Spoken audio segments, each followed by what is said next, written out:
Bruxelles planchait aujourd'hui sur la future politique agricole commune. La PAC, un enjeu très important pour la région. L'agroalimentaire représente 20% de l'emploi en Midi-Pyrénées, devant l'aéronautique. Dans les grandes lignes, Bruxelles envisage de mieux répartir ses subventions. Avec 300 € par hectare, la France est le premier pays bénéficiaire de cette PAC. La crainte de nos agriculteurs aujourd'hui, c'est donc que cela ne dure pas. Actuellement sur notre exploitation, c'est un peu moins de 300 € par hectare.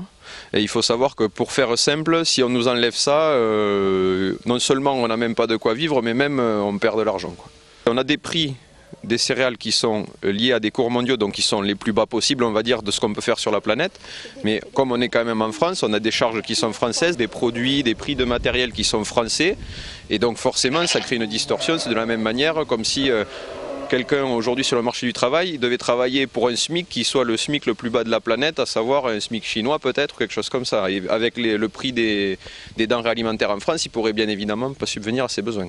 En 2014, les aides de la future PAC pourraient aussi être plus vertes, et ça non plus, ça n'est pas franchement du goût de tout le monde. Notre région, je crois que n'importe qui peut circuler dans la région Midi-Pyrénées s'apercevra que quand on parle de biodiversité ou autre, on n'est pas les plus mal placés.